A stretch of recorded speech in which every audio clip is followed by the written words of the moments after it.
Hello, c'est Laurent, et je suis un homme des cavernes. La nuit tombe progressivement. Les ténèbres gagnent du terrain sur la lumière. L'air se rafraîchit. J'ai allumé un feu devant ma grotte pour me réchauffer et éloigner les prédateurs. J'observe les arbres autour de moi, attentif à tous les bruits, au moindre mouvement.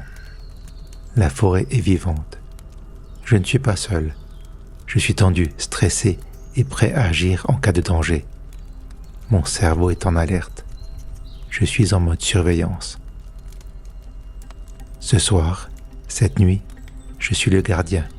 Je veille sur ma tribu.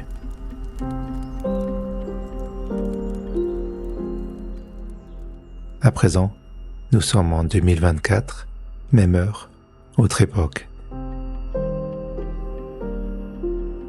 Je suis dans mon lit. La lumière bleutée de mon téléphone a remplacé celle du feu de bois. Je suis en sécurité et au chaud dans mon appartement. Il n'y a aucun danger. L'air absent, je fais défiler les vidéos devant mes yeux. Un extrait de Friends, un chat qui saute par-dessus une rangée de gobelets en plastique. Cristiano Ronaldo prend son élan et marque un coup franc. Un homme imite 5 acteurs différents en moins d'1 minute. Une humoriste parle de sa vie amoureuse.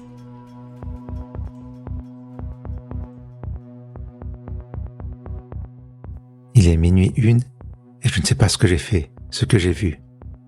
Je voulais juste me détendre et je ne sais pas où le temps est passé. À présent, je n'ai envie de rien, je bâille, mais je n'ai pas envie de dormir.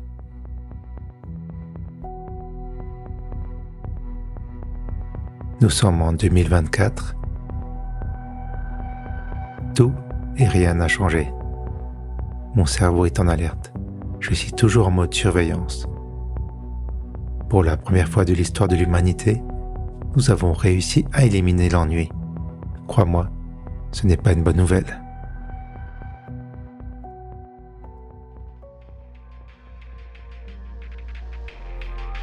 Bienvenue dans Puissante Panoplie, l'émission qui explore les instruments pour naviguer sereinement dans les océans numériques. Durant ces derniers mois, j'ai travaillé sur d'autres projets, dans de nouvelles directions. Souvent, je me suis perdu sur les sentiers numériques. Je suis revenu pour me sauver et te raconter comment je suis parvenu à maintenir à distance certains démons. Surtout, j'aimerais t'expliquer la raison principale pour laquelle nous plongeons dans ces paradis artificiels. Je te propose de rembobiner le fil du temps de quelques mois pour observer à quoi ressemblaient mes soirées. Depuis trop longtemps et trop fréquemment, pendant le moindre moment vide, je regarde mon téléphone. Je lance Facebook ou Instagram, ou parfois YouTube, comme ça, sans raison, par habitude. Parce que je peux. J'ai mon téléphone sous la main. Mais ce n'est pas une raison. Mais pourquoi je fais ça? À quoi ça sert? À qui ça sert? Et surtout, qu'est-ce que ça me fait? Pour faire court, les réseaux sociaux me font du mal. En particulier les vidéos courtes, celles qui captent mon attention pour me distraire. Je me dis que c'est pour me détendre, parce que j'ai une longue journée et j'ai besoin d'un moment à moi. Mais ce moment, je ne le maîtrise pas. J'en donne le contrôle aux algorithmes qui commencent à me connaître et qui choisissent pour moi.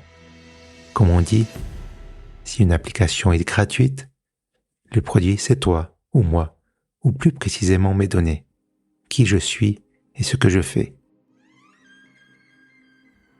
Les réseaux sociaux veulent apprendre à me connaître pour mieux me vendre ce dont je n'ai pas besoin. Tu vas me dire que ce n'est que de la publicité. Elle existe depuis très longtemps.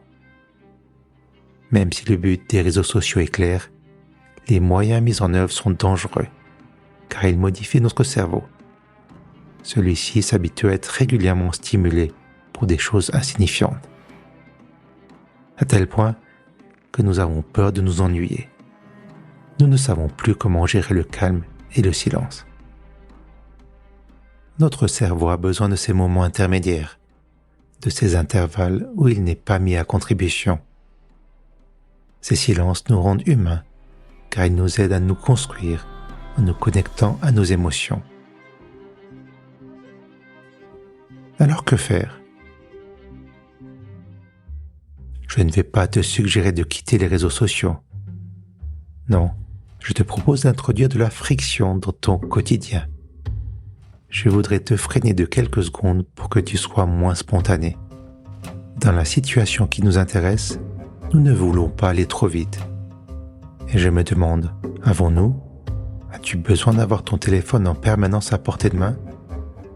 Et si ton téléphone était posé sur la table, juste là, ou même dans une autre pièce, que se passerait-il ?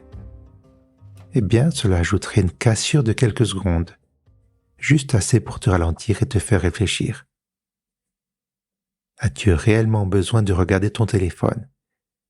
Et si tu passais encore un peu de temps avec toi-même ? Maintenant que tu as inséré ce moment de réflexion, tu peux faire appel à tes souvenirs et te rappeler ce qui s'est passé lorsque tu t'es laissé emporter par ces vagues artificielles de vidéos courtes. Quelque chose t'a intrigué, une image ou une phrase. Tu as eu besoin de savoir la suite, parce que ton cerveau voulait fermer une boucle. Et à la fin tu t'es dit, tout ça pour ça ? Alors rappelle-toi de ce moment, rappelle-toi de cette déception.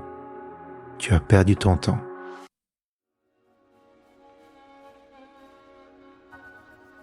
Tout le monde a une voix. Aujourd'hui, tout le monde a le moyen de se faire entendre. Mais tout le monde n'a pas quelque chose de pertinent ou d'intéressant à dire. Actuellement, je ne regarde presque plus les vidéos courtes sur Facebook et Instagram. Je les fuis, car je me souviens que j'ai trop souvent été déçu. À la place, je vais sur YouTube. Je choisis un sujet et les vidéos qui m'intéressent et je les enregistre sur une playlist.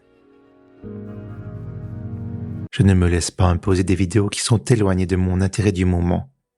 Je précise que cela peut être un sujet léger, distrayant ou divertissant. Mais pourquoi éprouves-tu l'envie de te changer les idées ? Es-tu en train de fuir ?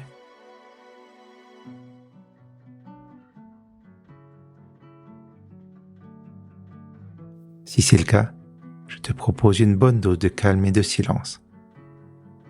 Enlève tes écouteurs, pose ton téléphone sur la table et sors pour faire une promenade avec toi-même. Je suis sûr que vous avez beaucoup de choses à vous dire.